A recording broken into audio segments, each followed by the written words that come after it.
जय 2025 दिनांक 6/25 के आलोक बिहार विधानसभा कार्यों की घोषणा के साथ पूरे बिहार राज्य में आदर्श आचार संहिता लागू हो गई है और पश्चिम चंपारण जिला अंतर्गत सभी 9 विधानसभा जो चुनाव होनी है वो दूसरे चरण में होनी है। उसमें अधिसूचना जारी की जाने की तिथि 13 अक्टूबर 2025 स्टार्ट हुआ। नाम निर्देशन पत्र दाखिल किए जाने की अंतिम तिथि जो है 20 अक्टूबर 2025 है। नाम निर्देशन पत्र की समीक्षा की तिथि 21 अक्टूबर 2025 है। अभ्यर्थिता वापसी की अंतिम तिथि 23 अक्टूबर 2025 है और हमारी जो मतदान होनी है 9 विधानसभा में वो 11 नवंबर 2025 को होनी है और मतगणना की तिथि जो है वो 14 नवंबर 2025 पूरी प्रक्रिया जो निर्वाचन की समाप्त होगी उसकी तिथि जो है 16 नवंबर 2025 है।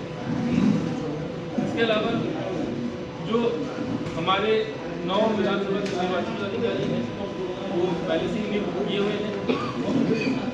इसके अलावा जो सूची है वो आपको आपके साथ वो जो है दी गई है आपके साथ पेपर में अपने पास हैंडआउट में है। इसके अलावा जो वोटर टर्नआउट रिपोर्ट है जो बिहार विधानसभा आम निर्वाचन चुनाव 2020 और आम चुनाव लोकसभा चुनाव 2024 की वोटर टर्नआउट की परसेंटेज जो है वो क्रमशः 60.96 और 60.59% है। इसके बाद हमारे जिले में कुल मतदान केंद्र जो है वो 3156 है। कुल मतदान केंद्र भवनों की संख्या 1626 है।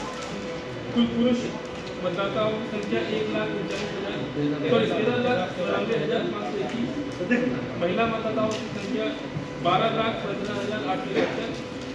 अन्य मतदाता जो है उनकी संख्या 90 है। तो कुल जो है 26,10,482 जो मतदाता है वो इस चुनाव में भाग लेंगे।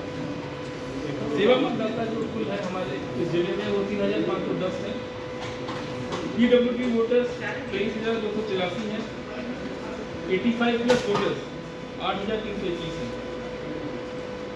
इस विधानसभा चुनाव में कुल जो सेक्टर पदाधिकारी होंगे जो इस चुनाव में भाग लेंगे वो 298 हैं।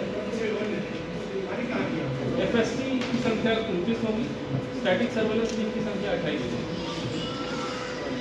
आदर्श आचार संहिता जब से लागू हो जाती है उसकी महत्वपूर्ण बिंदु जो है वो आपको लिफलेट में दे दी गई है। क्या क्या उस समय अनुपालन होता है या किया जाना होता है संभवतः सभी लोगों से अपेक्षित होती है क्या क्या चाहिए उसमें अगर संक्षेप में बताएं तो सभी जो posters banners wall writing hoardings flex सभी जो है सरकारी बिल्डिंग से 24 घंटे में उसको डिफेस कर दिया जाता है।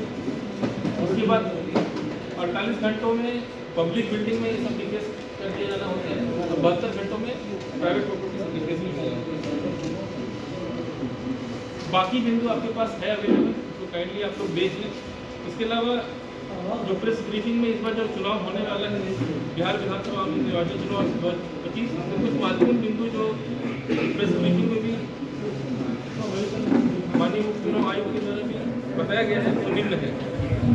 इस बार सभी मतदान केंद्रों में जो वेबकास्टिंग होनी है 100% होनी है। पिछले बार 50% तक था, इस बार 100% बूथों के बूथ पे वेबकास्टिंग होगी। सभी मतदान केंद्रों पे मोबाइल जमा करने की सुविधा उपलब्ध रहेगी। कोई भी मतदाता बूथ के अंदर मोबाइल फोन ना लेकर जाए ये हम लोग को सुनिश्चित करना है और सभी मतदाताओं से भी मैंने आग्रह आपके माध्यम से सुनिश्चित करने में सहयोग प्रदान करेंगे। मतदान केंद्रों को 1200 निर्वाचकों के आधार पर पुनर्गठन किया गया है ताकि मतदान केंद्र किसी भी लोगों को लंबे कतार में लगने का जरूरत न पड़े। एक और महत्वपूर्ण चीज जो बताया गया वो है कि सभी राजनीतिक दलों को अब 100 मीटर के बाहर जो उनका जो चुनाव बूथ है वो स्थापित किया जा सकता है ताकि वो वोटर्स को फैसिलिटेट करना है वो कर सके। पीठासीन पदाधिकारी द्वारा मोबाइल ऐप के माध्यम से रियल टाइम में मतदान को अद्यतन किया जाना होगा।